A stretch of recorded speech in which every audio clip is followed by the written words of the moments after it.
So we go further. Sorry for the disturbances. Why should No, one learn AML at all? This is a very important question. Everybody must be getting during these days.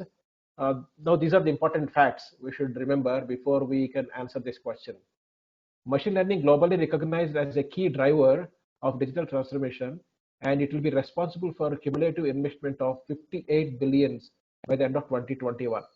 So $58 billion is not a small amount, let me tell you.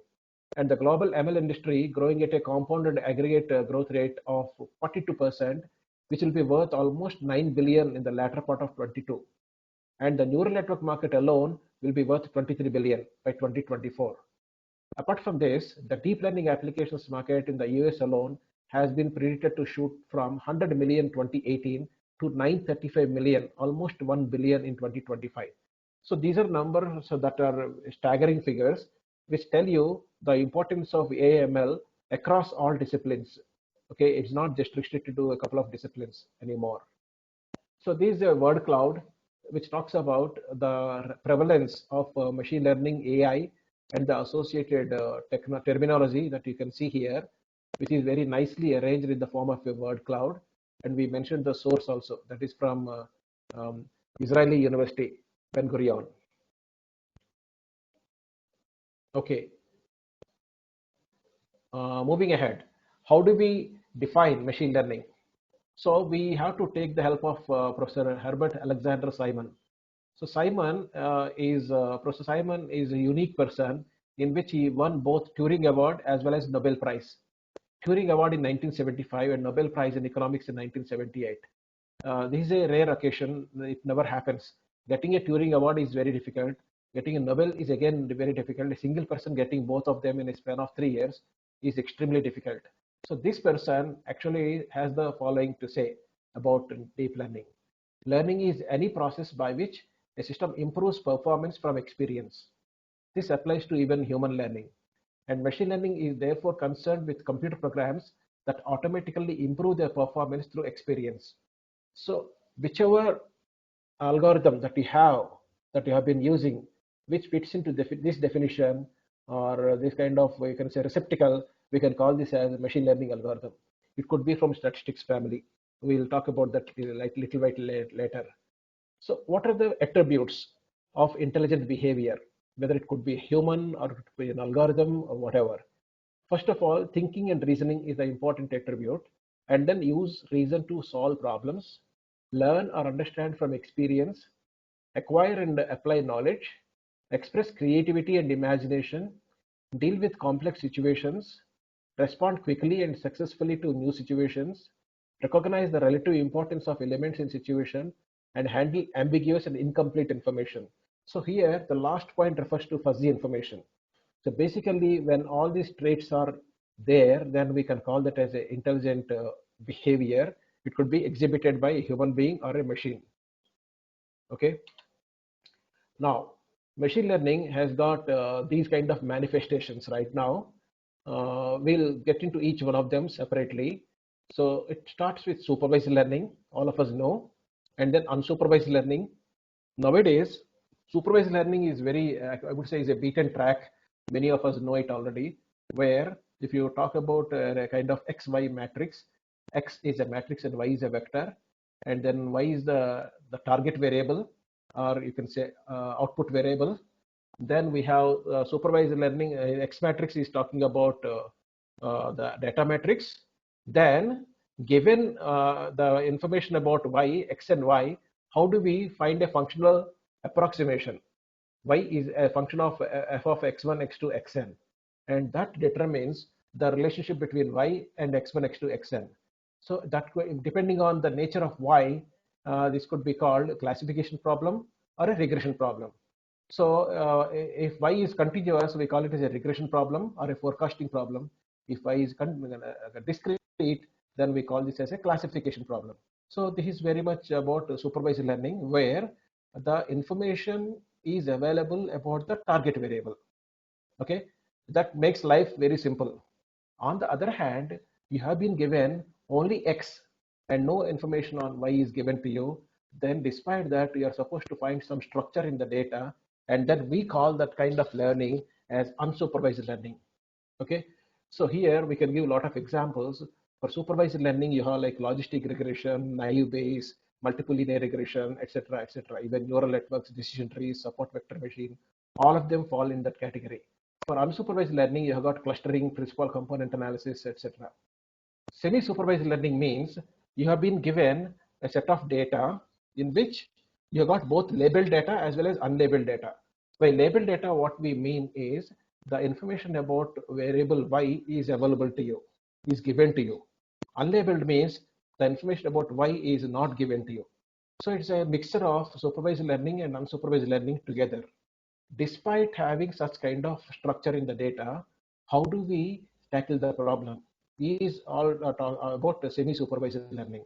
Now things are getting exciting in this area with NLP as the prime attractor. Okay, and then self-supervised learning is the newest into the bandwagon, where you have developed an algorithm which will look into the labels of the data, and with or without labels, it will understand and learn the characteristics of interrelationships between x1, x, etc., xn, and try to find out the corresponding value of y. That is called self-supervised learning.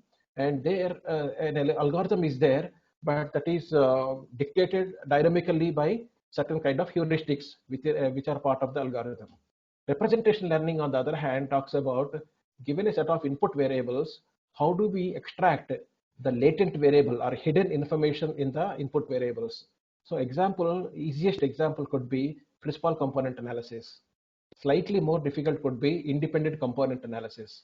Then we have the autoencoder, restricted Boltzmann machine. These are all the examples of representation learning. And if you talk about application of convolution neural network to image processing, etc., then essentially there representation learning is happening across all convolution layers as well as pooling layers in multiple layers of that. So that is the hallmark of deep learning architecture, where representation of the input variables when they are not explicitly present is happening that way. Reinforcement learning has been there in operations research, statistics, in the form of Markov decision processes, but now it is gaining a lot of momentum and interest, especially because we want the systems to be autonomous and learn from the environment. So already bells must be ringing in your mind when we say from learning from environment and autonomous, two important keywords which portend to self-driving cars, self-driving vehicles, self-driving drones. So there, reinforcement learning talks about given a set of actions and a state space and an environment, how an agent reacts and learns from the actions by interacting with the environment. So reinforcement learning has got its underpinnings in Markov decision processes, and advanced things have made it very exciting. Now, when you, in subsequent slides, I have got some examples to mention where reinforcement learning is actually doing a lot of good to the mankind, as well as some kind of bad proponents, bad things are also happening, okay, because of that. And then deep learning. So deep learning, on the other hand, is a branch of machine learning where essentially we talk about a host of neural network architectures, but these neural networks are quote and unquote complicated in some sense. When I say complicated, these are not traditional looking like your multi-layer perceptron or a radial basis function network, but these have other kind of layers which perform a specific task. We'll talk about that in a little while later. Statistical learning is exciting in the sense that in the mid 80s, when everybody celebrated that Quinlan proposed a ID3 algorithm for decision tree, everybody in the world thought that is the first algorithm for decision tree in the world, but it's not correct. That came from the stable of computer scientists. 2 years prior to that, statisticians have developed an algorithm called CART, classification and regression trees. So that essentially is much more powerful than ID3, which unfortunately did not come into so prominence as the ID3. Now the beauty is like this. Just take a digression for a while and tell you, Ross Quinlan has developed the ID3 algorithm, went on to develop C 4.5, C 5.0, extended variations of ID3, and then quit his academic profession in Queensland University of Technology and set up his own company. A similar thing, the 84, these people have done. They set up their own company, two researchers from Stanford and two from Berkeley. Okay, these four researchers, four professors, they started what is known as CART, classification regression trees. They published a book also. So it has all the flavors of statistics as well as the machine learning flavors. So that is the first reckoning of statistical learning, and many algorithms came into being in the process. Another example could be support vector machine. Support vector machine is a fantastic example of statistical flavor learning with machine learning flavor. And there are many more right now. Transfer learning, on the other hand, talks about how do we learn from already learned artifacts or models and use them quite profitably and efficiently for solving problems in the other domain. Okay, this is called transfer learning. So these many kind of learning paradigms are there within machine learning, and together right now we are using all of them in order to develop more and more intelligent systems in every sphere of activity. So this is the first level of demystification I wanted to do. I hope things are slightly clearer now. Okay, even though you should not, I would say, you should not get intimidated by looking at these many manifestations of machine learning, or you can see these many avatars of machine learning. So these are some other things. Just people initially thought that machine learning has got only three flavors: supervised, unsupervised, and reinforcement learning. But we have seen here 3 plus 3. How many are there? 9 flavors are there. Okay, so these are only a subset of that. But the beauty of this slide is it gives you examples of each of these things. For example, classification, where it is applied, and all those things. So I will not go through the details of this slide, but this is going to be very useful. Just you can read it yourself. So talking about AI timeline, it all started by John McCarthy in 1956, and then it became a powerful field in 60s and 70s. So now, so much so now, 2015, and when Amazon launched its virtual assistant called Alexa, things took a dramatic turn, and many interesting things happened after that. So nowadays, AI systems are becoming more and more powerful, and we'll, as promised, we'll let you know the relationship between AI and ML shortly. So important development is this: your IBM's Deep Blue. Okay, this machine is so intelligent. In 1997 itself, 23 years ago, it beat the world champion of chess at that time, Gary Kasparov. Okay, that surprised the entire humanity, including Gary Kasparov himself. Later on, IBM has dismantled that machine, Deep Blue, and he beat the Deep Blue also. But a machine beating a human in chess was the first occasion in the entire history of mankind at that time. So this is another way of timeline, showing the timeline of AI, where much more things are mentioned here. People talk about AI winter. Interesting things happened here. I would say it is not 97, it is actually 1986. Between 69 and 86, there was a huge lull of activities in AI when Minsky and Draper said singular perceptron cannot work to solve a simple problem like XOR. Then 1986, backpropagation trained multilayer perceptron was propounded by Hinton and his group, and then there is no looking back afterwards. The reason being, multilayer perceptron is supported by a solid mathematical basis. Earlier, that was not there at all. Okay, and there is no looking back if you see look into the other kind of developments that took place later on. These are the other technique wise, these are the other machine learning timeline. We'll not get into this thing again. It becomes quite monotonous then if we start reading everything. This is about deep learning. The earliest thing is 1965 deep learning. We'll talk about that. So these other you can say timeline of deep learning.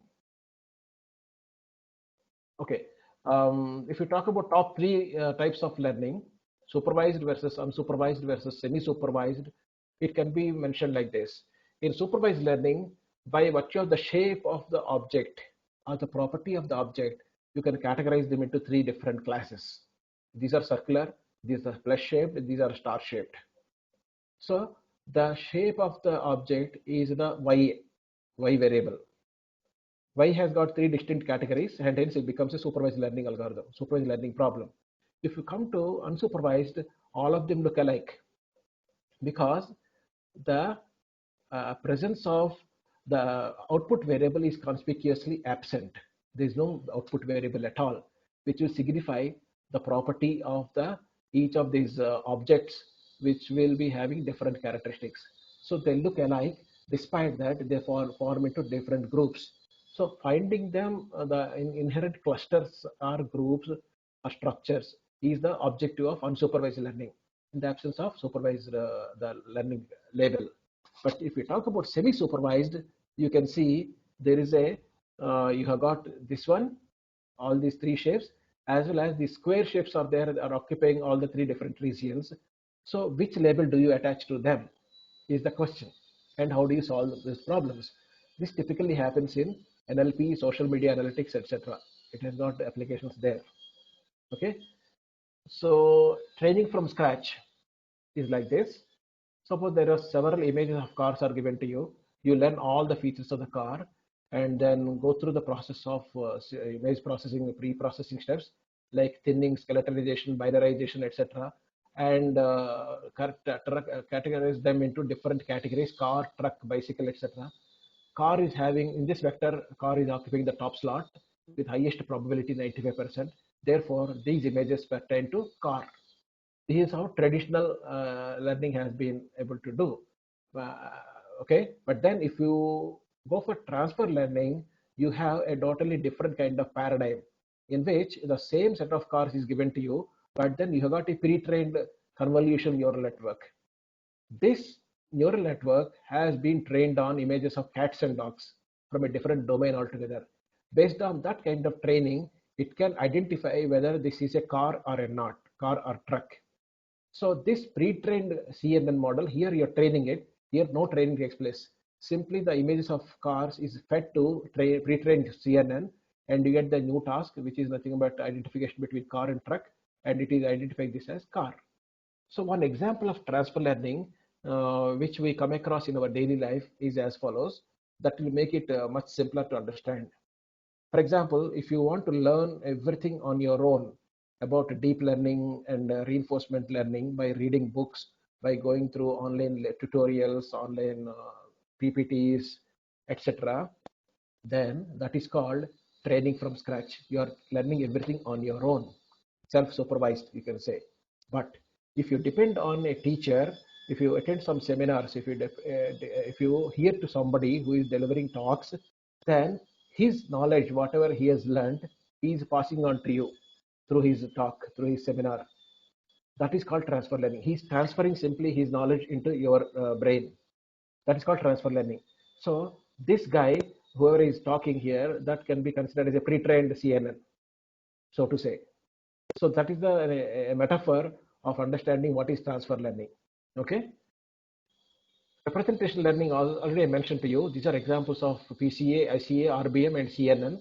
These are, and there are many more. This is very useful in all the deep learning architectures. And deep learning attempts to learn multiple levels of representation of increasing complexity and increasing abstraction. So basically, when you don't have features explicitly defined, unlike some examples, then deep learning has to be used. That process is called feature extraction. Okay, so for feature extraction, if you don't have the luxury of defining the features even after a good amount of hard work, which Hinton calls as handwork, then you have to depend on the deep learning architectures, and one of them stands out is CNN. CNN basically looks at different regions of the image. Basically, image processing is considered a tough task given its unstructured nature. Therefore, it looks at different regions of the images and finds out the intricate and hidden or latent variables, latent features. And these features are taken functions of the features, functions of functions of functions of features, like composite functions.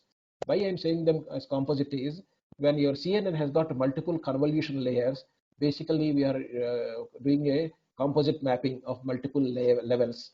So by doing that, we hope to extract the distilled knowledge about the features, which is very useful to discriminate objects. That is the fundamental thing that is happening in deep learning. Okay. Of course, if you encounter, some of you are doing research and applied deep learning architectures versus and compared their performance versus machine learning, traditional machine learning architectures, sometimes you may face surprises. I'll talk about that in the next part of my talk. Reinforcement learning, as I mentioned to you, there is an agent, and he or she interacts with the environment, and while interacting, he takes an action. After interacting with the environment, an observation is made by the agent. If the agent is performing well, we reward him, otherwise we punish him, and the cycle goes on. So one example could be your self-driving car, self-driving drone, etc. And reinforcement learning has got intersection with computer science, neuroscience, psychology, economics, mathematics, engineering. All these fields are impacting the growth of reinforcement learning. So it is becoming more and more exciting.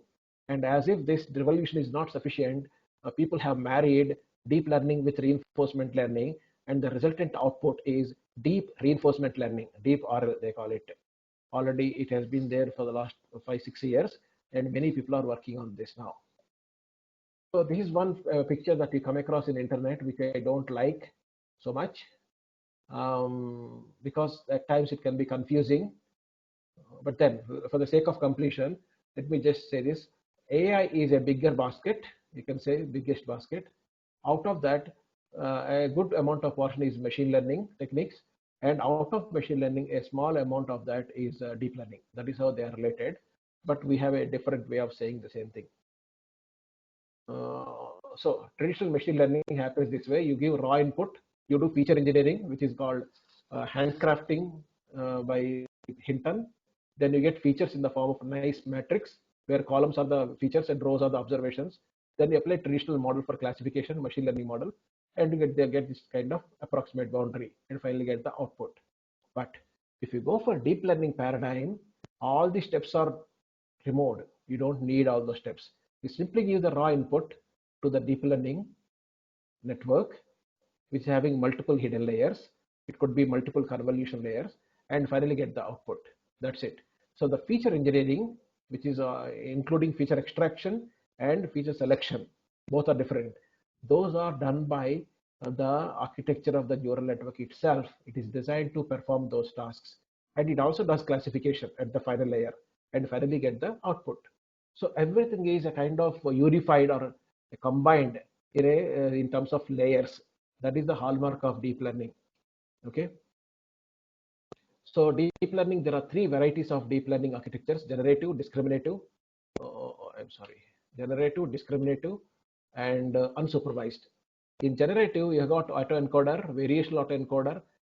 This is exciting thing that is happening now: generative adversarial neural network. And then here discriminative, you got recurrent neural networks and convolution neural networks. And unsupervised, you got is this getting disturbed? Okay, restricted Boltzmann machine, deep belief network, and deep Boltzmann machine. So these many things are there in deep learning. So recently we wrote a survey paper, which I recommend all of you to read. If you are interested and not able to get it from the web, please approach me. I can supply that review paper. It's a very exciting thing in the sense that we concentrated on 6 different fields, right? And talked about how deep learning architectures are being developed in those 6 fields, and what are the open problems. So Dr. Ramakrishna asked me to talk about open research problems. So I recommend all of you to look into our paper, where we mentioned clearly that, hey, look, in image processing, whether medical image processing or otherwise, and recommendation systems, fraud diagnosis, in fault diagnosis, fraud detection, financial time series, these are the areas that we surveyed in our paper. In all those areas, we gave open research problems. So basically, if you get that paper and you look into those research directions, we believe that each one of those research directions can potentially lead to a research paper, and in some cases, a PhD thesis as well, which has got that kind of significance. So this slide is taken from our paper, where these are all the software platforms available nowadays to perform deep learning models, to develop and test them. TensorFlow from Google has become de facto standard, but the coding from scratch in TensorFlow is not so easy. And then Theano was there till few years ago. Now that is gone. But the commonality between all of them is what is known as Python programming. So you have to be really good at Python programming in order to do good implementations in deep learning architectures. So now PyTorch is getting popular. Keras is a layer on top of TensorFlow. So using Keras, you can develop models, but in the behind the scenes, TensorFlow actually works. Cafe was there from Berkeley, but then later on, people did not use it anymore, etc., etc. Fine. Next slide is also from our research paper, survey paper, financial detection, fraud detection in financial services, financial time series forecasting, prognosis and health monitoring, medical image processing, power systems, and recommendation systems. These are the 6 fields that we chose, and it is receiving excellent citations now. If somebody is interested, please approach me. And we also talked about Sir, the source sorry of. to interrupt you. Yes, please. Can you please press F5? F5. Yes, sir. Make slide full screen. Has it become full screen Yes, now? yes, yes, sir. Okay. I did that before, but it created a problem. Right now, it will not create any more problems. Okay. Good. Thank you. So Thanks. these are the data sets. Thank you. So these are the data sets that anybody can start using for their research work. And because whenever we want to start research in a new field, the first and foremost thing, 3 things that bother us. First thing is to get new ideas. Second thing is how do we implement them? The third thing is where do we get the corresponding software and data sets, the benchmark data sets. So here we are providing the benchmark data sets which you can use freely in your research work. And if things are not clear, in some cases they may not be URLs, etc., then please approach me. I will supply the full paper. Fine. Yeah, this goes further. Autonomous vehicle data sets are also there. Some people are interested in that. Recommendation systems, economics, and finance. So now new frontiers is something that we have to understand. So prior to the new revolution of AI, which we should call as new AI, because old AI is dead, it's not living anymore. Instead of saying that, people are simply calling the present thing as AI. So what they refer to as AI nowadays is actually called new AI. I'll tell you why.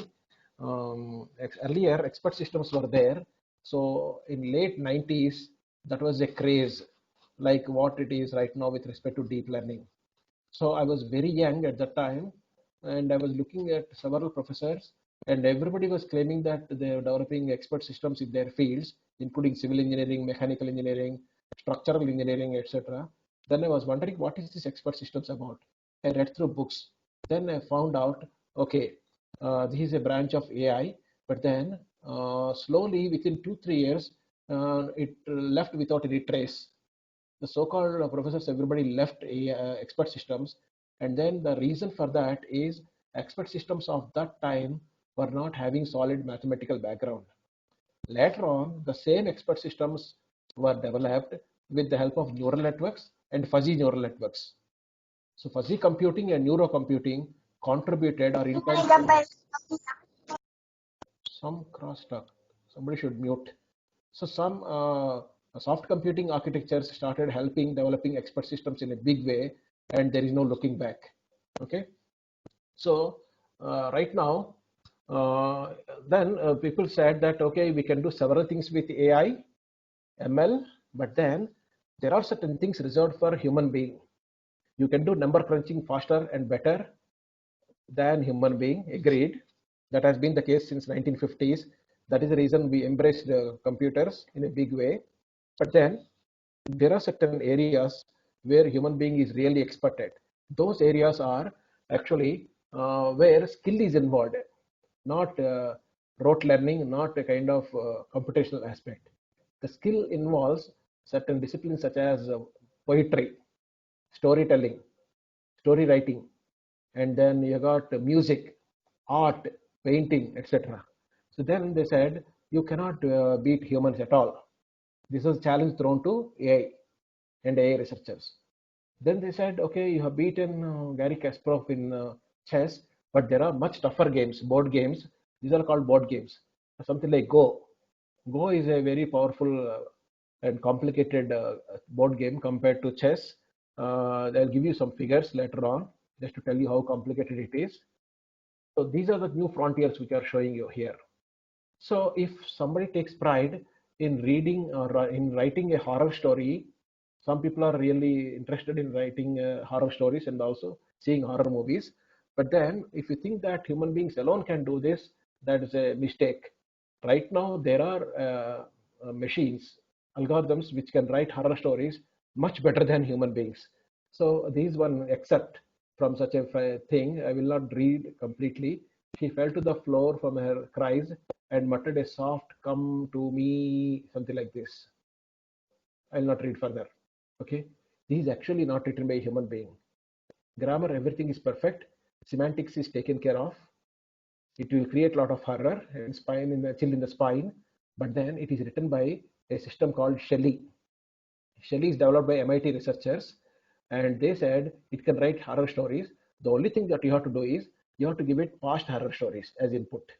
Then it can weave its own new horror stories by taking inputs from the past horror stories, and the result will be much better than what you had before.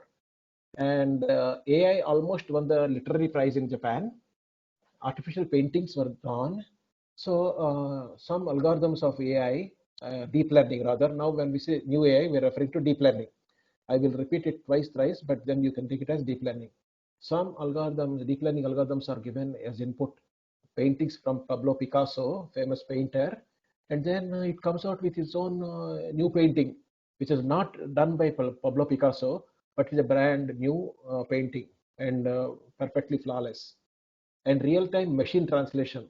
I do not know how many of you use Skype to talk to your near and dear living abroad. So right now, Skype from Microsoft has already achieved one interesting thing. It does real-time machine translation. From here, you speak Telugu, for example, or whatever is your language. To the other side, let him speak another language, and it happens. The real-time translation happens. That is already an achievement of new AI. Okay, and then deep learning neural networks diagnose glaucoma and eye disease more accurately than human being. Predictive maintenance in machines is done much better by machine learning models compared to earlier. And gene editing, which is where recently Nobel Prize is won. Gene editing is a very important thing where some terminal diseases like cancer, HIV, etc., they can be treated at the genetic level by editing out some important useless genes.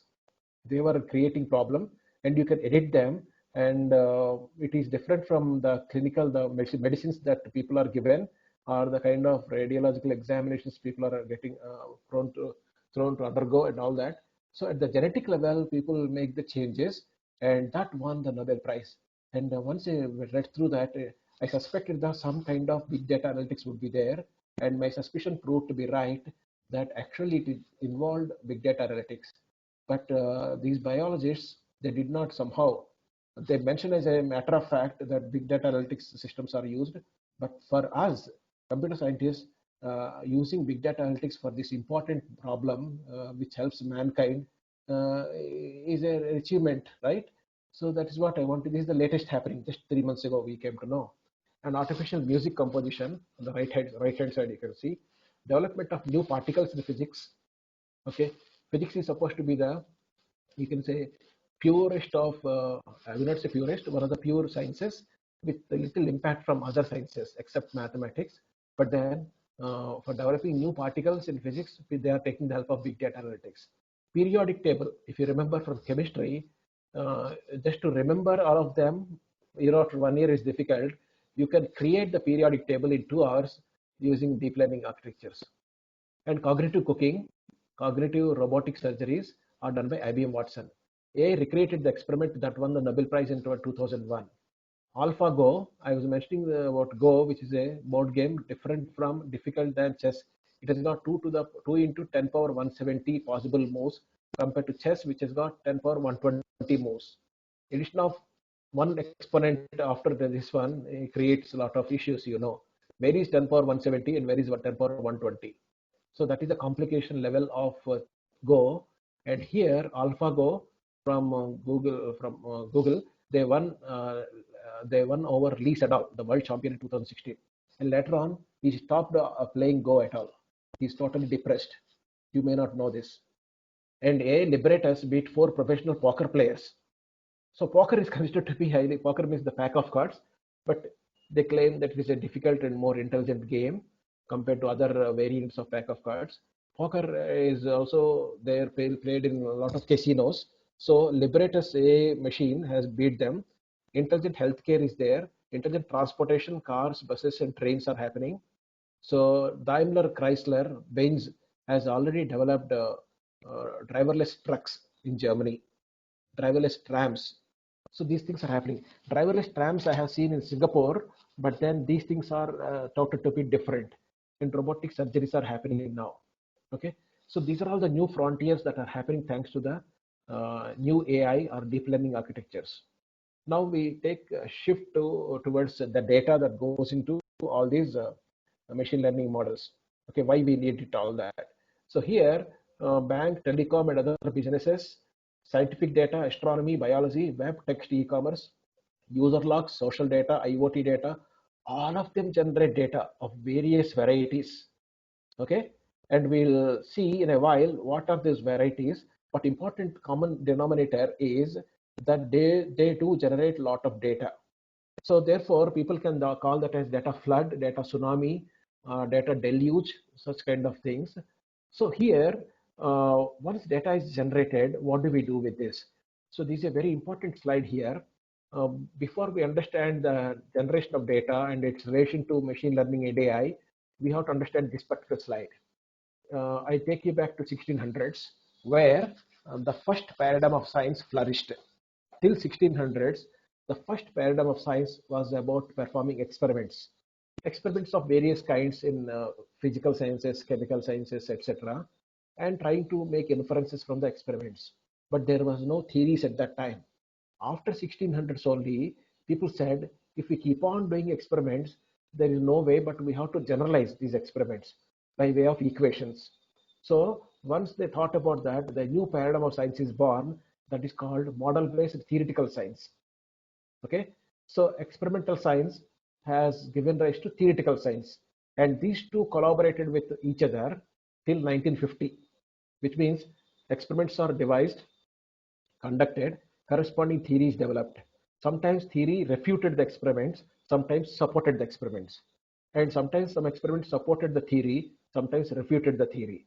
So that kind of bi-directional flow of support and information took place, and it flourished. Science flourished like anything until 1950. In 1950, something dramatic happened where computational science or a computational paradigm of science started, where people said, we will not develop any theory or theoretical model. We do not do the actual experiment, but we do this experiment on the machine.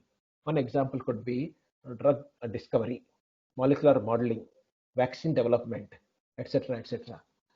So these examples, and then you can say when you develop a new aircraft, new model of an aircraft, people say that Rafale aircraft is much better compared to its competitors. So how did they develop Rafale? Rafale is developed based initially on the computer. They did lot of numerical simulations.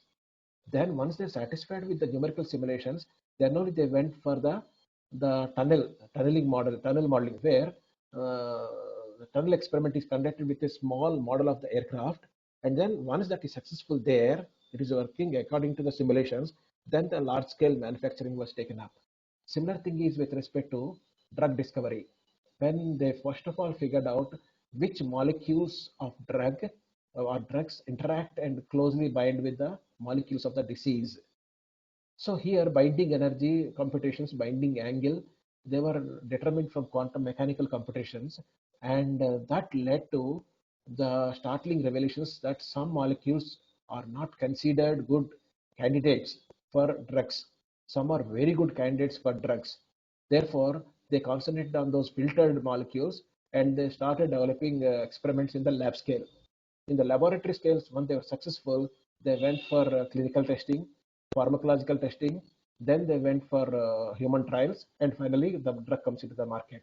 Therefore, they say before any drug comes into the market, it is devised, it is envisaged 10 years ago. Okay, it takes 10 years lead time to develop a new drug to come into the market. Now think of vaccine, how much time we are being, and thanks to big data analytics, we are having these kind of things much faster pace. It is happening right now with respect to COVID. Now this continued for till 2000, but after 2000, what happened? A fourth paradigm of science, which is data driven, has started. Now this opened the floodgates, I must tell you, because this paradigm of science is different from empirical science, that is experimental science. Then we have the theoretical paradigm of science, then the computational paradigm of science. This data-driven science said, I don't perform any experiments. I don't develop any theories. I require computers, but for a different purpose altogether. But I will not perform this kind of simulations. I will not be solving any partial differential equations. Here, partial differential equations are solved numerically. Here they said, no, I will not do all that. But what I do, I would like to get knowledge from the data. I'd like to get,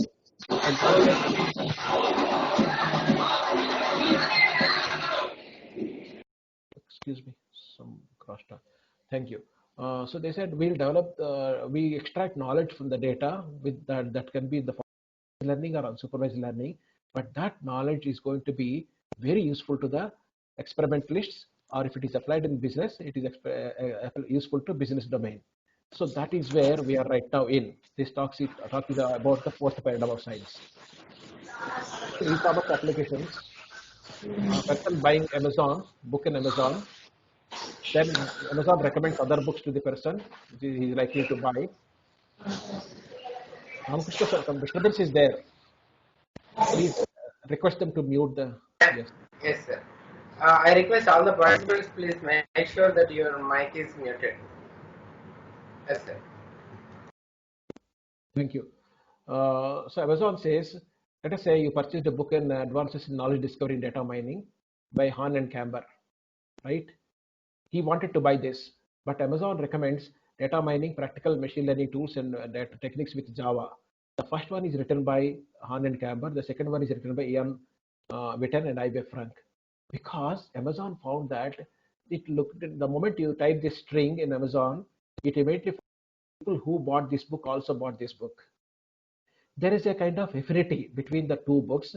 So if you are a beginner to the world of data mining, it is better to have both the books. That is how many customers similar to you thought about and then purchased both the books.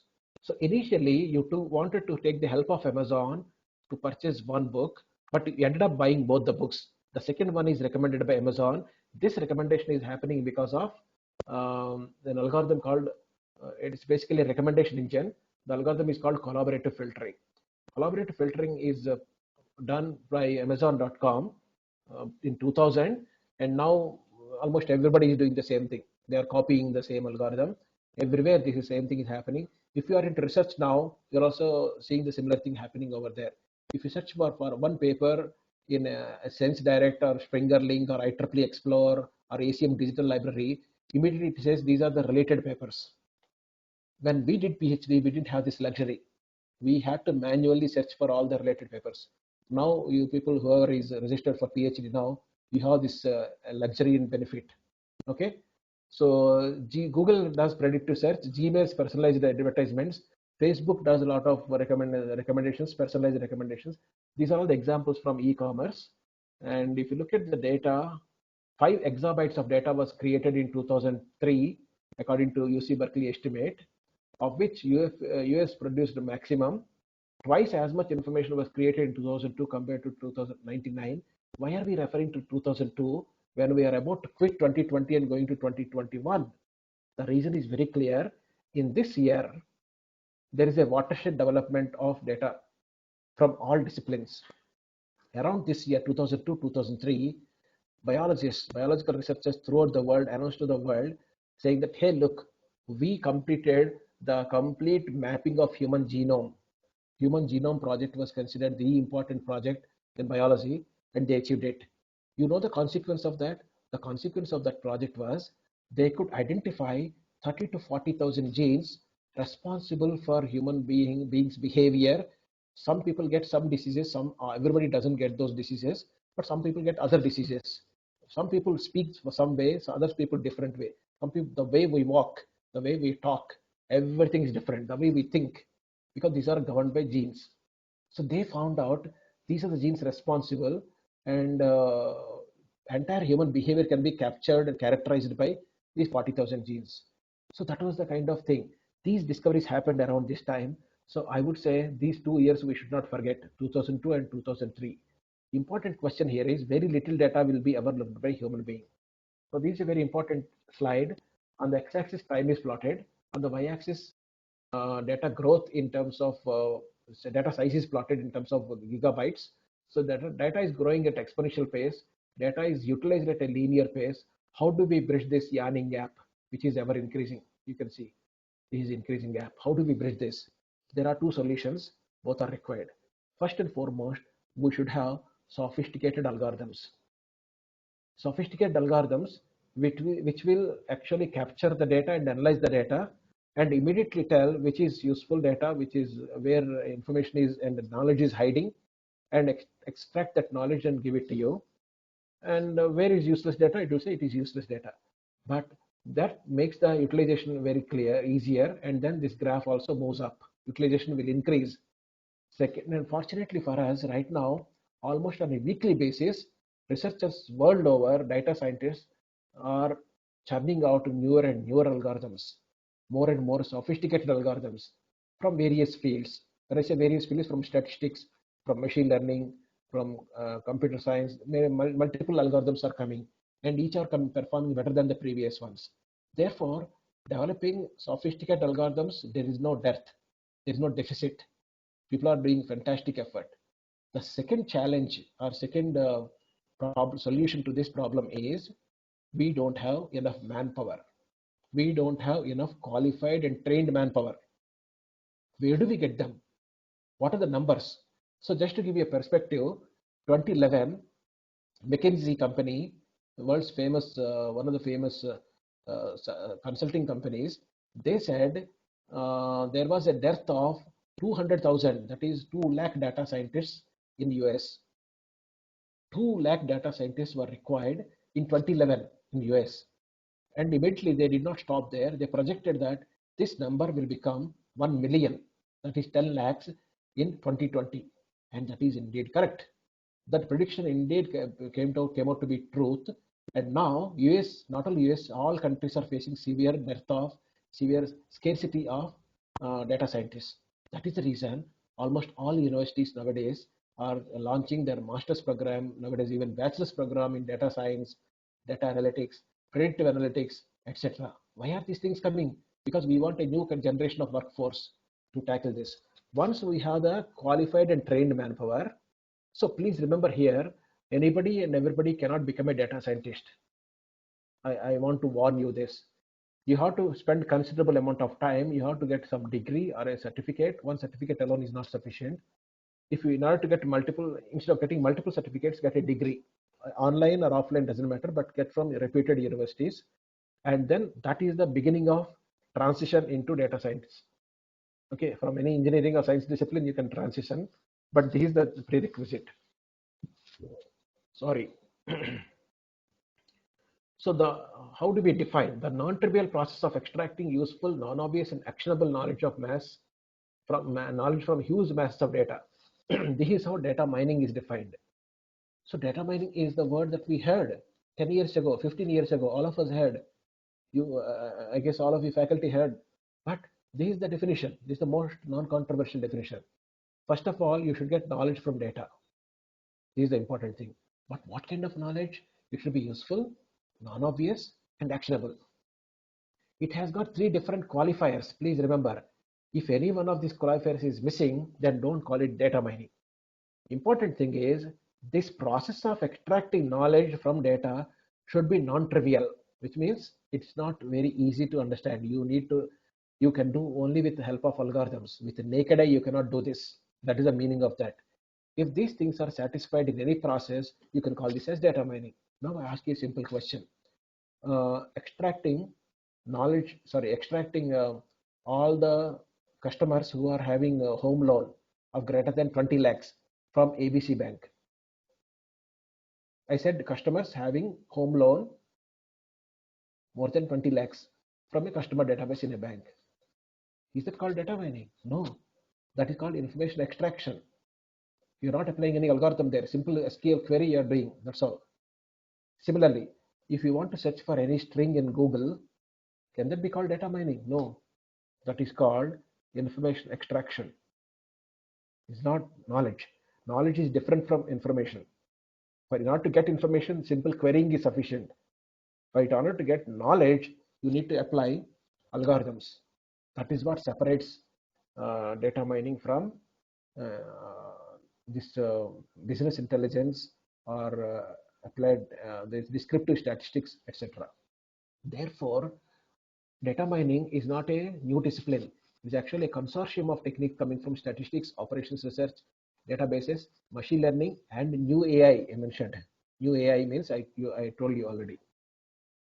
So now we are quickly saying that, see, earlier we talked about data machine learning, AI, then we talked about data challenges, then we moved into data mining. Now we are talking about analytics. Analytics has got three different flavors. Okay, describing what is known already, which is where we use descriptive stats and OLAP, online analytical processing. Loans disbursed by a bank region-wise, year-wise, quarter-wise, customer type-wise, etc. This is a multi-dimensional query. You require OLAP. SQL will not do. SQL can give, but it will curtail the process of other concurrent customers, concurrent users. Predictive analytics, predicting what is going to happen. This is where you require applied stats, data mining, text mining, web mining. So predicting future, NPAs. NPA means non-performing assets. You take loan from a bank, you quietly disappear to London. You know whom I'm referring to. Okay, London or some other country without repaying it. So how do we predict while they are applied for loan, while they were taking loan? That is called predictive analytics. The third one is prescriptive analytics, providing insights or recommendations. For example, if you put extra cash in ATM, it will not earn interest to the bank. If you put low cash, customers will be unhappy. So you have to play between both the extremes. The question here is, what is the optimal amount of cash that should be replenished within the ATMs? Okay, that is kind of, we solve this problem with the help of time series modeling, and basically by taking the help of daily withdrawal data and then fitted some time series models, and optimization can be done here. So that means, if you tell what is the amount of cash that should be, optimal amount of cash that should be replenished in ATMs, that is not sufficient. At what intervals you have to replenish, that is also important. So we'll solve this problem, and we to also cluster the ATMs with respect to their similar behavior with the withdrawal patterns, and then that paper was published in European Journal of Operations Research in 2014. We collaborated with our friends in Belgium for this particular problem. So your data mining has suddenly become a subset of analytics, where in predictive analytics is only a subset. Apart from DM, you got applied stats, text mining, web mining are all there, which comprise predictive analytics. Okay, what are the tasks in data mining? You have 5 tasks. I will not spend much time here because all of you would have read this already. Association rules, classification, clustering, forecasting or regression, outlier detection. These are the 5 important tasks in data mining. There is no other task. Even your recommendation comes here, association rule mining. Finding which items frequently go together in data set. People always give the example of diaper versus beer. And then classification, classifying observations into predetermined classes, classifying a customer into good or bad customer, which means crate-worthy or non-crate-worthy customer. Clustering, grouping similar observations into same cluster, right? Forecasting regression, predicting the numerical dependent variable with the help of several explanatory variables, forecasting the stock price of a company. Outlier is a atypical observation. Atypical means non-typical, that lies at an abnormal distance from the other variables, other values. So this is useful in fraud detection. So primarily, these are the 5 tasks available in data mining. So if you talk about text mining, the source of the data is different, which is text, but these 5 tasks will still remain valid. So these are the constituents of data science. Now we're talking about the biggest umbrella that is available now. You've got applied stats, machine learning, new AI, operations research in terms of optimization, probabilistic models, language NLP, and descriptive statistics. Machine learning has got these kind of techniques. We never talked about techniques in machine learning so far. We talked about different learning techniques, etc.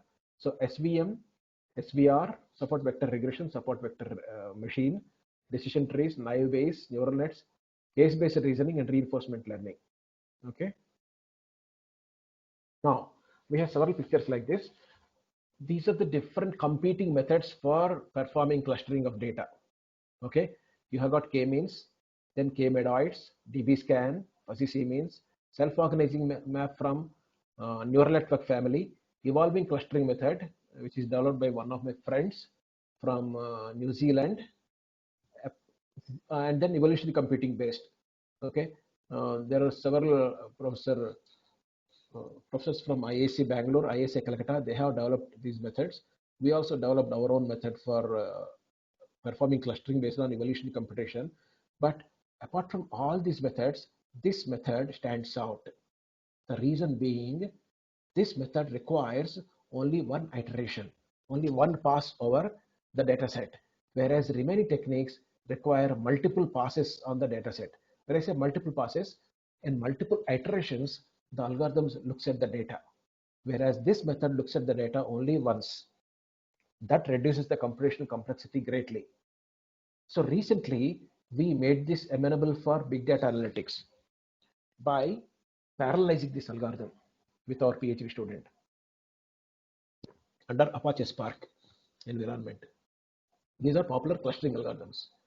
At forecasting, traditional workhorse has been multiple linear regression.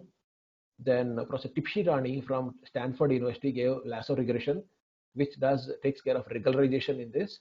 Then principal component regression, which looks into the issues of multicollinearity. Ridge regression, again multicollinearity is taken care of. Partial least square regression, which is where a multi-input, multi-output regression can be performed, staying within statistics. Quantile regression, very useful, and Poisson regression, Cox regression, various neural networks, support vector regression, CART, neurofuzzy methods, evolutionary computing based methods.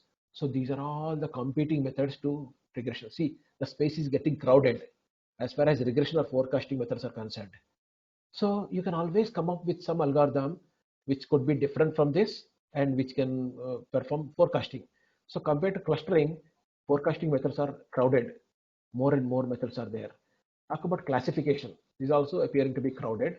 We have traditional workhorse in the form of logistic regression coming from statistics, then naive Bayes from machine learning, Bayes theorem, and then we have got various neural networks, support vector machine, various decision trees.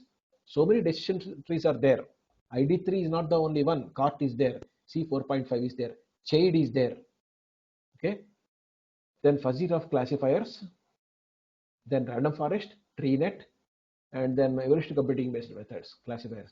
So in each of these methods you are seeing, we are adding evolutionary computation based regression, evolutionary computation based clustering, evolutionary computation based classifiers. We adopted this line of research. Let me tell you, people have done differently, but we kind of unified. We said, hey, look, using evolutionary computation, you can perform all these 5 different tasks of data mining. And that is actually topic of one of our PhD thesis, one of our PhD students who submitted and waiting for his defense. Okay. And then immediately we applied them to the banking problems. Association rule mining, unfortunately, is less crowded, and that is where you got a lot of scope for improvement, a lot of scope for contribution. You got a priori algorithm and FP growth, but we are one of the few people who started evolutionary computation here also. In 2013, we published one paper. In 2020, recently, we published another paper in top class journals like Engineering Applications of AI. But in some conferences and book chapters, we published other works which deal with evolutionary computation. okay, for association rule mining. Then outlier detection. So you got probability distribution based, which is very naive, and first cut analysis method. Then clustering can be applied. Then auto associative neural networks, also called auto encoders. One class SVM, evolution computation based. Okay, we did develop some algorithms here. And then SVDD, support vector data description. So these are different methods for outlier detection. So what did we accomplish in these slides is that you take any task of data mining, you are applying machine learning methods. That is the message you should get. That for that reason I kept these slides. So now you tell me, is there any difference between data mining and machine learning? Answer is no.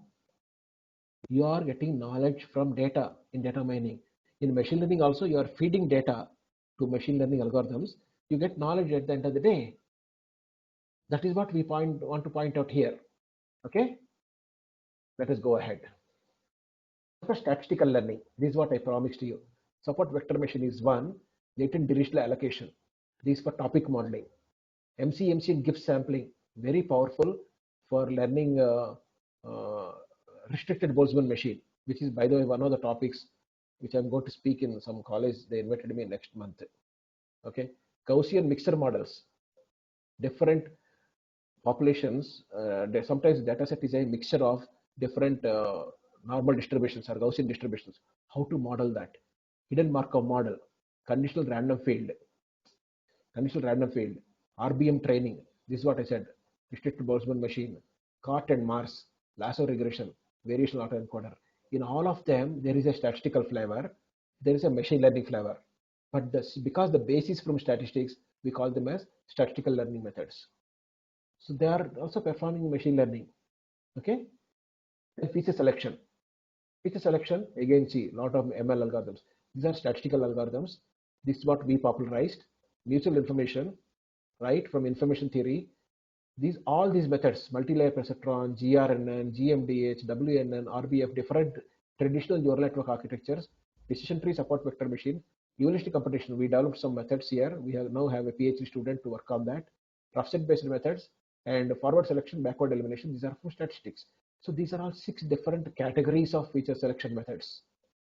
Again, taking from help of machine learning. Okay. Now we are in a stage where we discuss how to perform, how do we perform a project under in a data mining project or a data science project. So irrespective of the domain that you are working, irrespective of the problem that you are solving, irrespective of the data set that you are solving, these are the 7 steps that you have to follow. First is business understanding. If you are applying to uh, let us say scientific problems, we call that as domain understanding. If you are applying them to solving business problems, we call them as business understanding. Therefore, first of all of us must remember that machine learning and AI methods cannot live in isolation. I repeat, machine learning, data science, data mining, analytics, AI cannot live in isolation. What does that mean?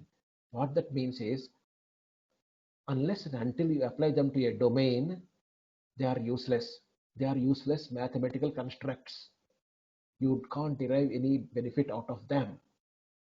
So the moment you develop a machine learning algorithm, you have to immediately apply this to some kind of domain and see how it performs compared to the state of the art algorithms, compared to the baseline of algorithms, right? So how do I do that? Is there a systematic procedure? Is there a systematic framework? The answer is answer lies in this particular diagram. First of all, you have to understand the business question or domain question, then data understanding. So the moment you interact with a business expert or a domain expert, data miner, data scientist can never perform this job in isolation. They have to take the help of, or they have to collaborate with the domain expert, right? And the problem is stated by the domain expert and solved by the data miner or data scientist. So first and second step is data understanding. So while solving the problem, interesting thing is this domain expert also gives some data which he thinks is useful for solving the problem. That may be complete, may not be complete. That is a different matter altogether. But he gives certain amount of data. So now it is up to the data miner to figure out whether this is complete or some elements or some fields are missing. Then he interacts back with the domain expert and seeks more data. So that is the meaning of bidirectional flow of information here, dialogue happening. Then in data, after data understanding is over, he moves on to, he means here data miner. The job of business expert is over. The data miner moves on to data preparation. Here, this is one phase which is very crucial in the sense that 60 to 70% of the data, time, effort, money, everything is consumed here in data preparation stage. So much so, some people call this as donkey work. So be it. This is something that one has to perform. This is where actually the data cleansing aspect happens. Data transformations take place. That data gets modified, variables get modified, new variables get derived.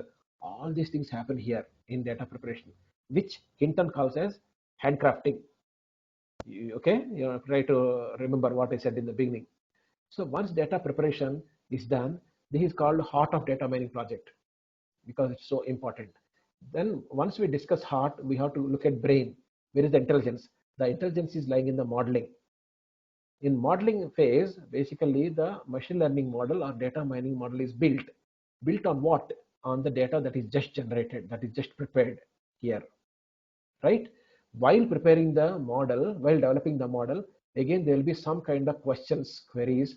So you have to go back to data preparation phase and then maybe modify certain features here and there and come back. So if 60 to 70% of data time and effort is consumed here in data preparation, only 5% time and effort is consumed here in modeling, right? But now, once you develop a model, you have to evaluate its performance. You have to evaluate performance from two standpoints. One standpoint is mathematically, the other standpoint is domain. So here, mathematically, how do you, statistically, how do you do the evaluation? So there are various metrics.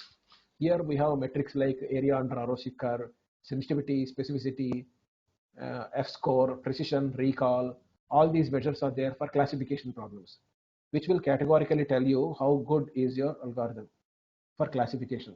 For regression, you got MSE, RMSE, NRMSE, and then MAPE, SMAPE, etc.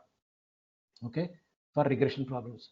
For clustering, you got silhouette method, you got cluster validity indices, etc. to tell you how good is the clustering process, clustering algorithm. For outlier detection, there is separation index, etc. Okay, for association rule mining, you have got measures like what is the support, what is the confidence, lift, interestingness, coverage, etc.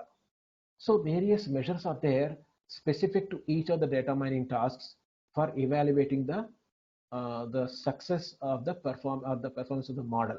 But once you do the statistical evaluation or mathematical evaluation, that is not sufficient. You have to take the help of domain expert. So that is the reason this arrow is going back to this phase where you again seek the help of opinion, not the help, opinion of the domain expert. You'll ask him, hey guy, I'm just proceeding ahead with my next phase of data mining project, data science project. You tell me how am I doing? So if and explain to him. Then if that fellow says, yes, you are proceeding in the right direction, in order to get the correct answers, right answers to the right question you're solving, go ahead. So you have to get that go ahead. And then once you come to the next stage, which is where deployment takes place. Deployment means you leave the algorithm in real time for it to act upon autonomously whenever it encounters new data.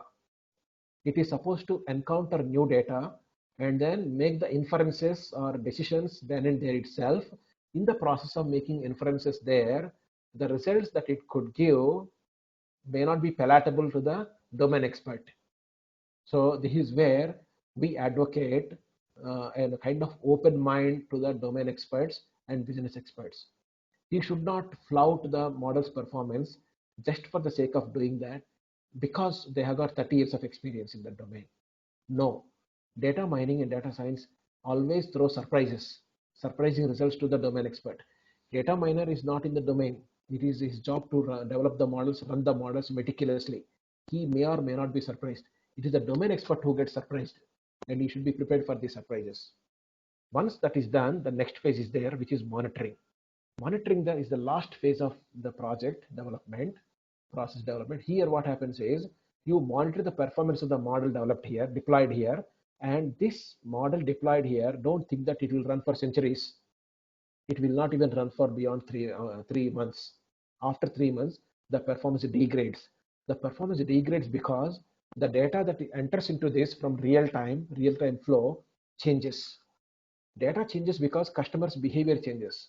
If it is a business domain, if it is a scientific domain, various things happen within the scientific disciplines where that impact the nature of the variables. Okay, therefore you have to constantly monitor the performance of the model, and if necessary, and that is necessary always, to rebuild the model all over again. Okay, this process of rebuilding the model all over again could happen frequently. How frequently is the question? Depends on the industry. If it is a banking industry, we develop these models, we take a fresh look at the models every 3 months, every quarter. If it is telecom industry, mobile telecom, every month you have to do every billing cycle. Like that, depends on the industry, it changes. And once you do that, what is the meaning of outer circle? The outer circle says there are multiple business problems awaiting for you. For each of them, you follow the same approach. That is the meaning. And for every business problem, don't try to develop pan India, which means India is a very big country. If you're talking about India, if you're developing this model in a bank, and this bank, let us say SBI, is spread across India with 20,000 branches, don't try to implement the model across 20,000 branches. Ridiculous. Pick up only 1,000 branches, which are top notch. Top notch not in terms of performance, but in terms of data quality. And then slowly implement in other regions of the bank, and so that one business problem gets completed. Only then you go to the second business problem. Okay, it's called phased approach. You have to do that. So meaning of the outer circle is that. I hope these things became clearer, but in the process we need the help of machine learning, okay, as we have seen in the previous slides. These are the algorithms. Now this is the thing that I was talking about. This is something that I'm very much fond of. I've been thinking for a while, and I wanted to give a unified diagram which brings all these disciplines together. I request your attention at the bottom of the slide, which is data mining. I take the help of umbrella as a metaphor. This data mining was the umbrella discipline for applied stats, operations research, machine learning, and databases. This was till early 2000s. Okay, this definition worked for about 7-8 years. This definition worked, and people were happy. But then new kind of data started creeping in the form of text and web data. Then people said, why don't we apply these mining methods to text so that it becomes text mining, apart from data mining, which is structured data, and web mining, right? So therefore, structured data refers to data mining. Unstructured data has got different forms like text mining, web mining. NLP is another form of unstructured data mining. Okay, so your data mining umbrella became so small that it became one of the constituents for another bigger umbrella called analytics. Analytics has got three different components. One is descriptive analytics.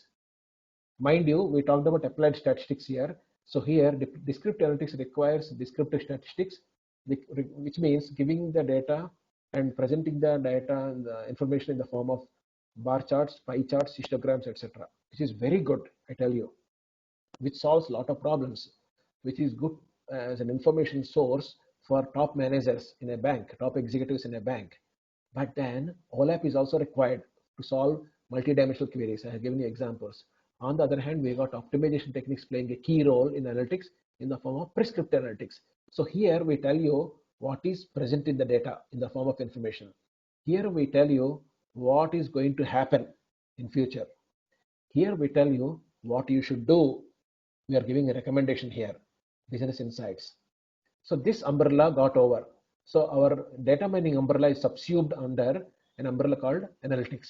So come late 2000s, 2010, etc., big data analytics came into being. So all these techniques of analytics were applied to big data and became big data analytics. These things were applied to social media, it became social media analytics. Now we have deep learning and then reinforcement learning, So these became new constituents of the largest umbrella that we have now currently, which is called data science. So look at this umbrella concept. As we moved along from bottom to top, from 1997 to right now, this is the gradation. This is how things are changing.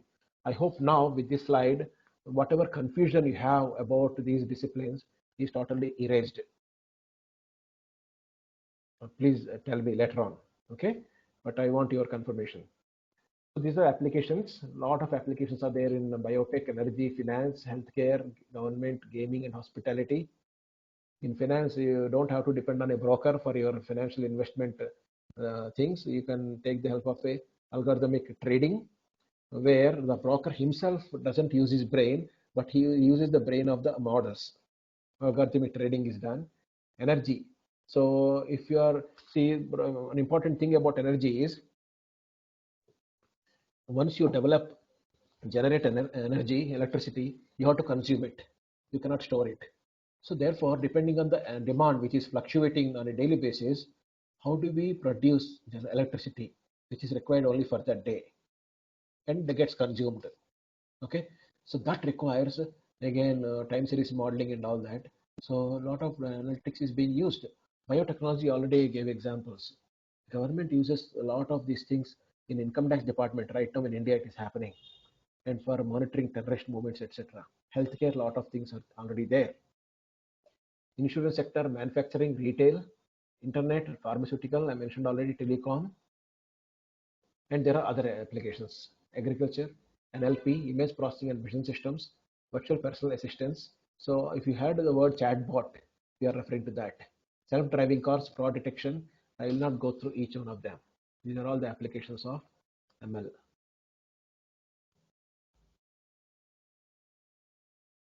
You can use this for figuring out soil properties, for irrigation management.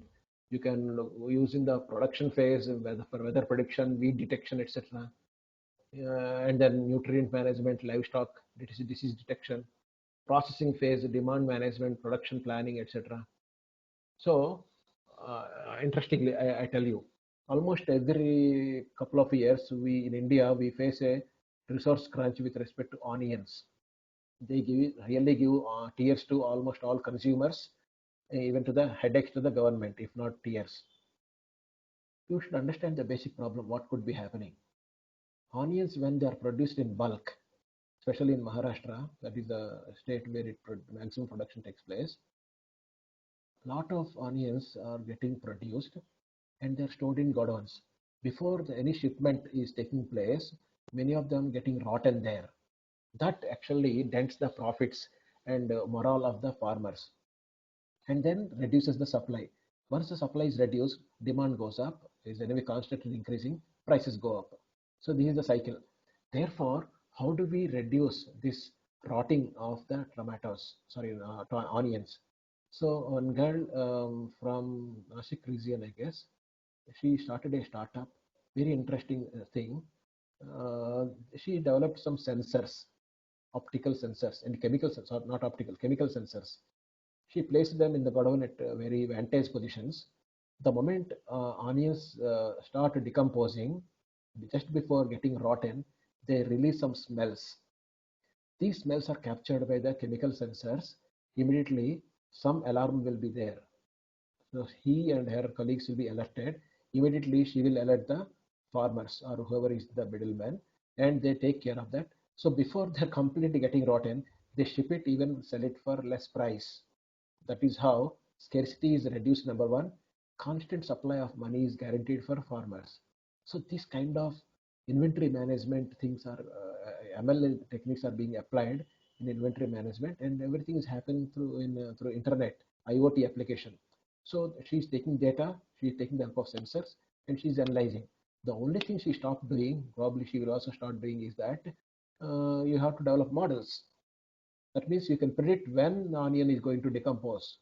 That could be the next slide. Sorry, not next slide, the next piece of work for them. And ML agriculture supply chain performance. So pre-production, production, processing, and distribution.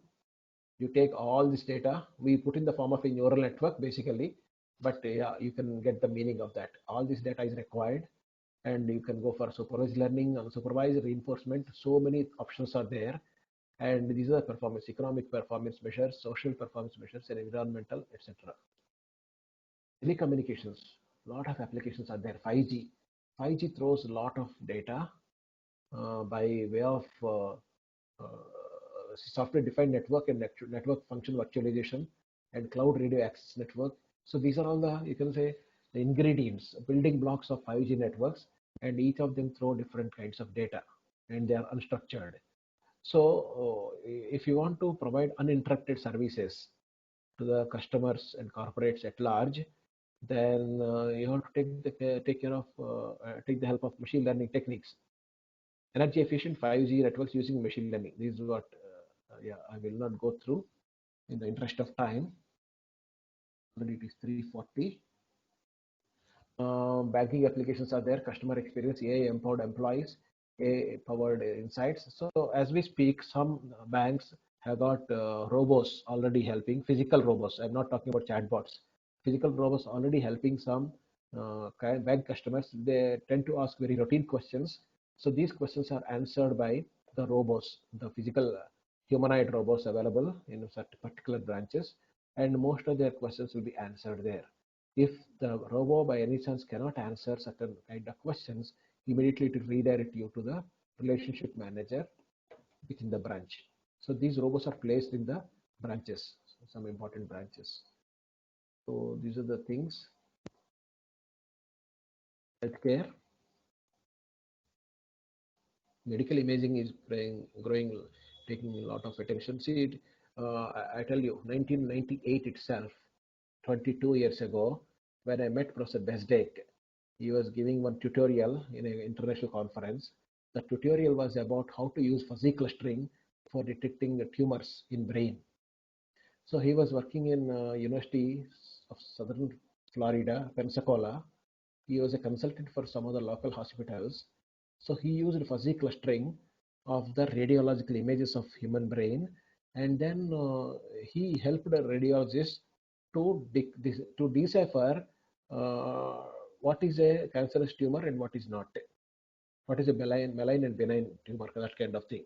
So he applied actually fuzzy clustering algorithms. At that time itself, he was telling, now things have become much more superior in the form of even, let us say, eyes, for example, ophthalmology. Lot of applications are there. See, diabetes is a very serious concern. People call it as a silent disease, silent killer. But diabetes, when it attacks human beings, it hits various parts of the human body. One important part of the body is the eyes itself. So then it causes the retina of the eye gets affected because of high amounts of diabetes if it is untreated. Therefore, you can detect this using deep learning techniques by taking the image of the eye. So we published a paper in an international conference, FICTA, this year. I can supply that paper to you. We applied deep learning architectures to detect diabetic retinopathy. Retinopathy is the disease caused by diabetes, and then we did that. With glaucoma, we want to do in future. So these are some other diseases from eyes. Like that, various other body parts also have diseases which are increasingly being determined much more accurately than the human experts. So the healthcare applications, this is self-explanatory. I will leave it for you. AI-based pricing. So right now, if some of you are aware of 2, 3 hospitals, Arvind Hospital, Arvind Hospital in Chennai, I guess. Interesting. So they have launched, all of you know about Kaggle, right? Kaggle is the place, portal where you have a lot of competitions.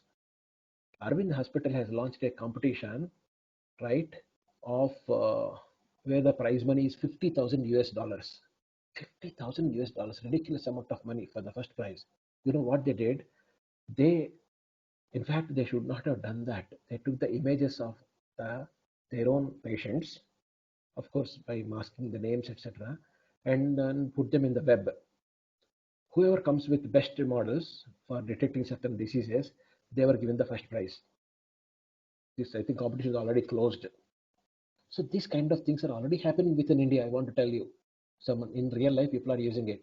In LV Prasad Institute in Hyderabad for eyes, they are also using it, but they did not meddle with the data of the customers. They did not put on for prize money, etc. But people are they are also working. I know some people are working on these fields. So yeah, that is the thing. Brain tumors, yes, this we already talked about. Manufacturing, yes, a lot of examples are there. Digital twin, people talk about nowadays. That is taking the help of analytics in a big way. So this is another way of classifying various machine learning techniques into supervised, unsupervised, and reinforcement learning. Speech recognition, as I told you, one important application is machine-to-machine translation. It's already being done in Skype, but various things are happening already. Speech synthesis and decoding, etc. And this is about chatbots. Started with Apple Siri in 2011, then Google Now, then Microsoft Cortana 2014, Amazon Alexa in November 14, and Google Assistant in November 2016. So these are the 4 5 famous things right now, which are very powerful Google OS assistants. Edge intelligence. So edge intelligence, see, we have not heard about cloud computing. Cloud computing, one level down below is called edge computing. Okay, fog computing, and within that you got edge computing, which means whatever devices that are finally connected to the network, they are made intelligent, which means some amount of machine learning happens over there. Data storage will not happen, but training also will not happen. Testing of the models happens there. Okay, so this is one such diagram we figured out from the web. It talks about Tencent. There is a Chinese-based company.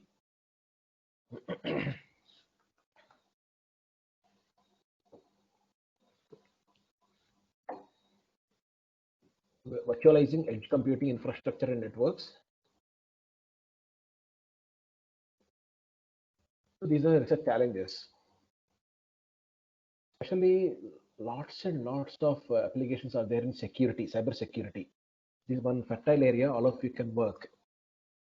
Of course, you should have tie-up with certain entities like banks or maybe supermarkets, etc., retail chains, where they got huge amount of data and huge number of transactions, and they are very much worried about safety and security of the data. These are, these are the three important things. Therefore, and some of them have got software security operations center, SOC, that takes care of the entire enterprise, where a lot of data, whether it is coming in or going out, everything is monitored. And because most of the data is coming from customers in the form of user logs, that is semi-structured data. Because customer logs are semi-structured data, a lot of big data analytics can be applied over there. So that is where class imbalance, open and public benchmarks, concept drift, adversarial learning, interpretability of models. All these things are very important problems faced by security researchers. I'll just talk about one.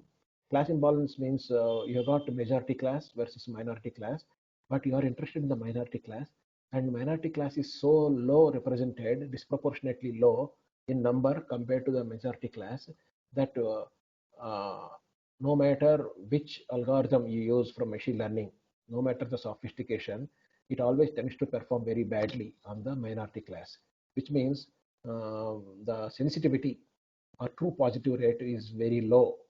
On the other hand, false positive rate is very high. How to attack this?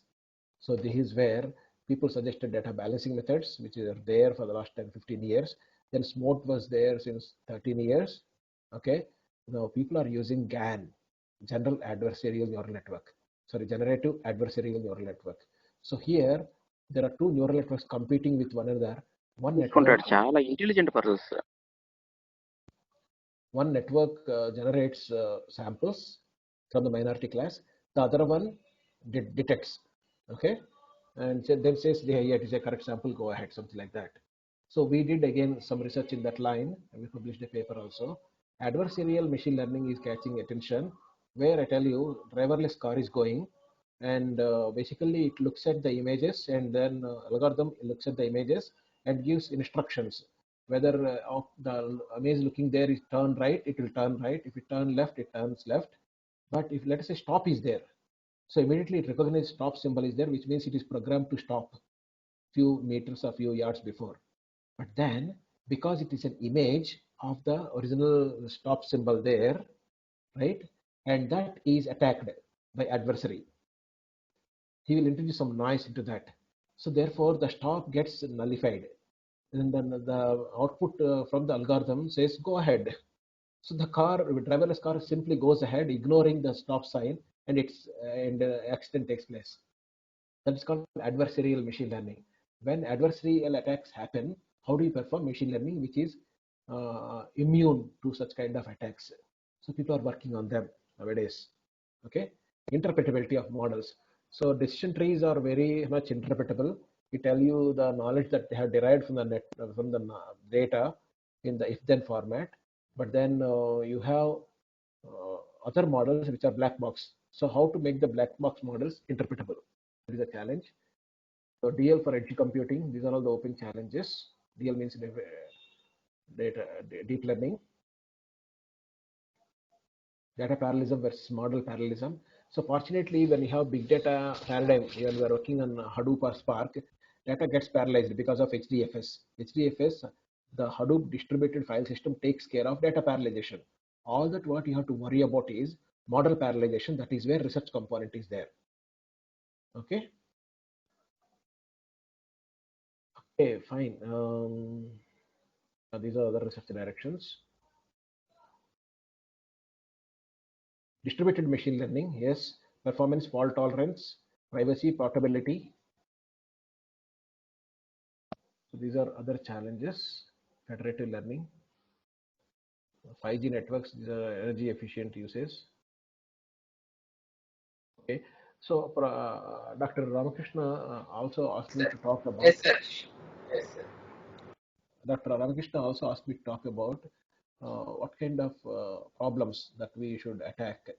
Yes, I mentioned many of them. But important thing, what I suggest is you have to be constantly doing some kind of literature review.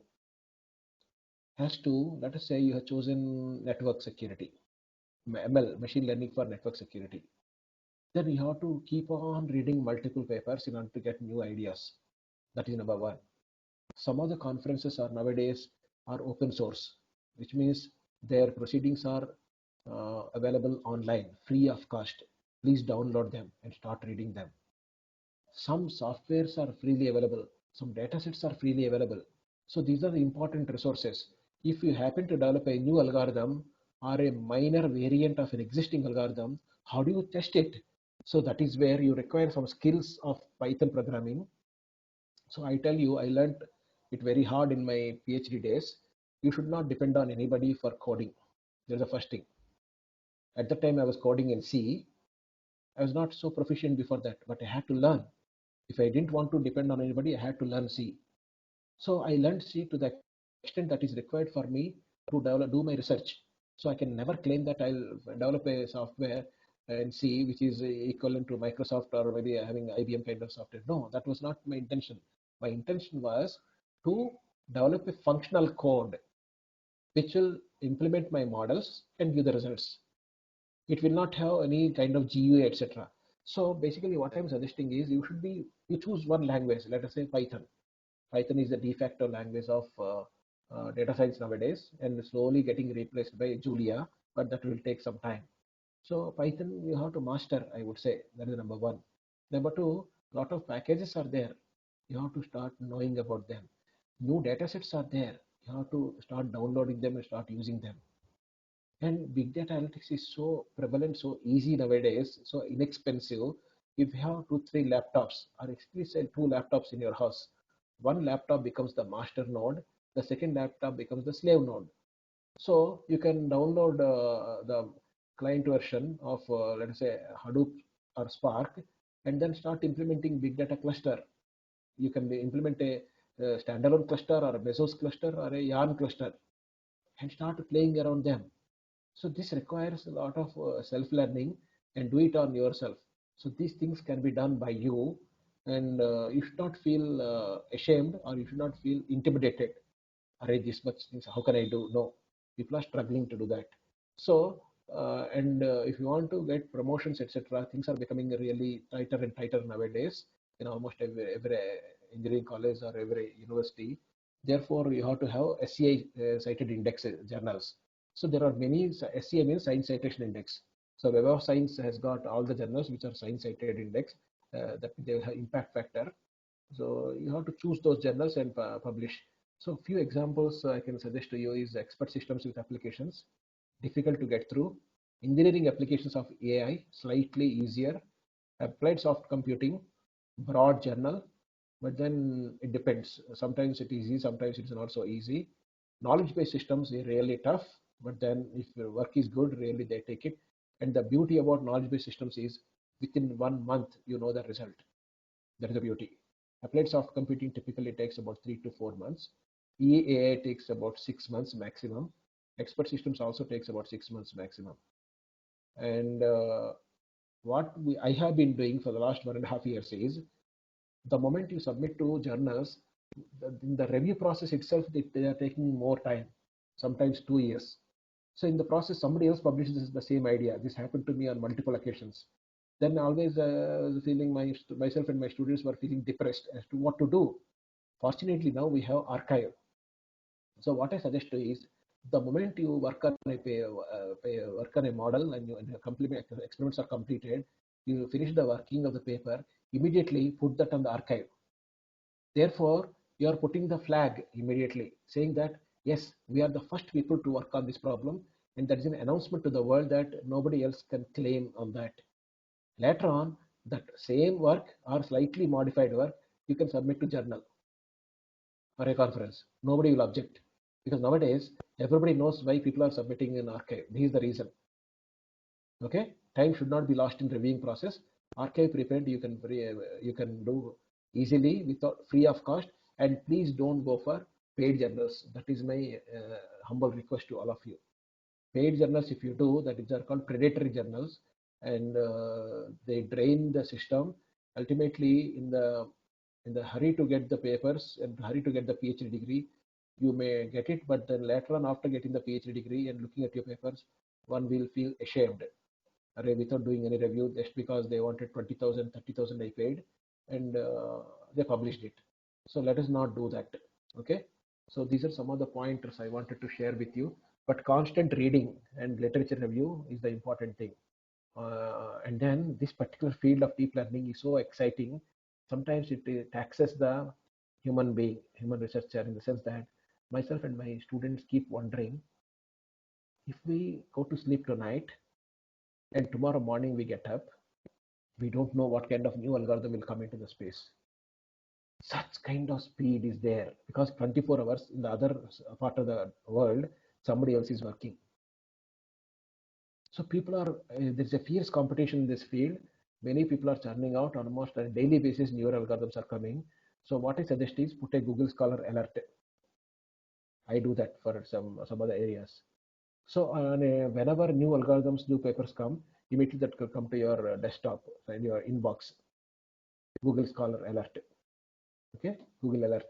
So then you can see immediately these are the papers in your field you have to look at.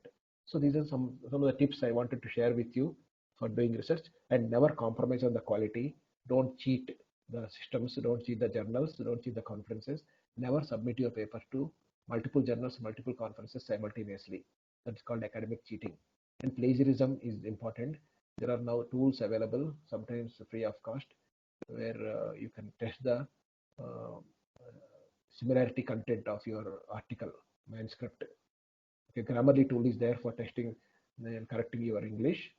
English is very important. You have to learn good English if you don't know, or if you didn't have time to learn, but these are important ingredients of research. Okay, thank you very much.